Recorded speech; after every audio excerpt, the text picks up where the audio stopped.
God bless you all. Welcome to my friendly maths channel. आइए आज हम देखते हैं, आपको अगर टाइम एंड वर्क क्वेश्चंस में दिक्कत हो रही है तो आज हम इस क्वेश्चन के 2 सॉल्यूशंस डिस्कस करेंगे और बहुत इजी है। देखिए क्वेश्चन है, A can do a work in 15 days and B in 20 days। If they work on it together for 4 days, then the fraction of the work that is left is, of course answer is 8/15। अब हम देखते हैं कि कैसे हमें solve करनी है, first method and second method, जो भी आपको कंफर्टेबल लगे। अब देखिए वर्क डन पर डे, ए एक काम को 15 days में कर रहा है, राइट तो उसी काम को एक दिन में एक 15 days में कर रहा है, तो एक दिन के लिए 1/15 काम हो गया ए का। ओके तो work done per day by A is 1/15 और बी उसी काम को 20 दिन में कर रहा है, तो एक दिन में 1/20 काम बी कर रहा है। ये हो गया दोनों का work per day, right everyone. अब टोटल वर्क डन का फॉर्मूला क्या है, कितने दिनों के लिए काम किया, that is number of days multiplied by एक दिन में कितना काम हुआ वो। अब एक दिन में ए और बी दोनों मिलके काम कर रहे हैं, तो वो हो गया 1/15 प्लस 1/20, ये दोनों का 1 डे का वर्क है और उन्होंने 4 days के लिए काम किया, इसीलिए multiplied by 4, right everyone.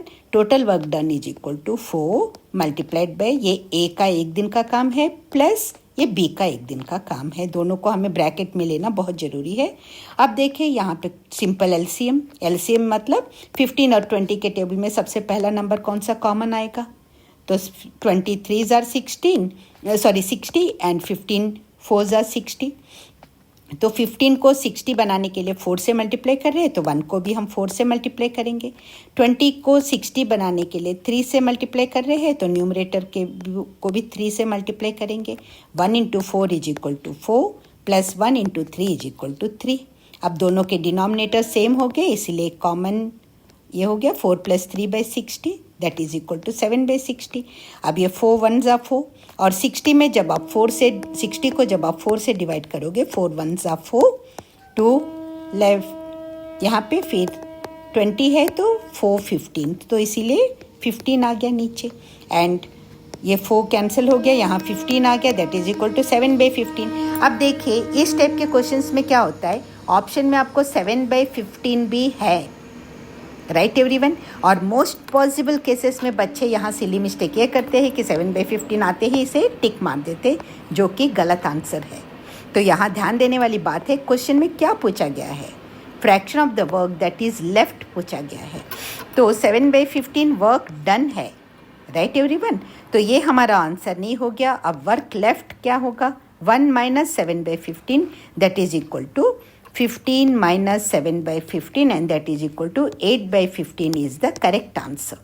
Okay इस तरह के सिली मिस्टेक से हमें बचना होगा। अब सॉल्यूशन 2 देखते हैं। सॉल्यूशन 2 में भी वही है। अब सॉल्यूशन 2 हम डायरेक्ट एलसीएम निकाल लेते हैं। 15 एंड 20 का एलसीएम 60 यूनिट्स, यहाँ भी हमने वही किया था।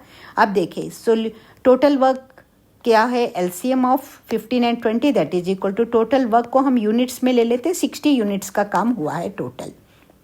ओके तो वर्क पर डे क्या होगा, 16 यूनिट्स का काम अगर ए 15 days में कर रहा है, तो 1 डे में 60/15 का काम करेगा।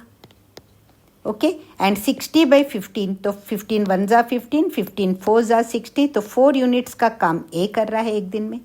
अब बी वैसे ही, बी 60 यूनिट्स के काम को अगर 20 days में कर रहा है, तो 1 डे में 60/20 यूनिट्स का काम करेगा एंड 20 जब 60 को 20 से डिवाइड करेंगे that is equal to 3। So B का काम पर डे हो गया 3 यूनिट्स और ए का काम पर डे हो गया 4 यूनिट्स। दोनों का मिला के पर डे का काम होता है 7 यूनिट्स। अब वही है 4 days काम किया उन्होंने, सो 4 इंटू 7 यूनिट्स, तो टोटल 4 days में उन्होंने 28 यूनिट्स का काम कर लिया। ओके काम कर लिया, लेकिन यहाँ हमें क्या पूछ रहा है, काम कितना बचा हुआ है। तो वर्क लेफ्ट, यहाँ ध्यान देने वाली बात है फिर से। So work left is equal to 60 minus 28 that is equal to 32 units का काम बचता है। अब 60 यूनिट्स में से 32 यूनिट्स का काम बच रहा है, तो उसे फ्रैक्शन में लेंगे तो 32/60 ओके, यूनिट्स कैंसल, तो 4 8s are 32 and 4 15s are 60, so 8/15 is the correct answer. अगर ये वीडियो पूरा आपको अच्छे से समझ में आ गया है and if you have enjoyed it, please don't forget to like it, share it and subscribe the channel if you haven't subscribe. Thanks a lot for watching. All the very best. मिलते हैं next video में.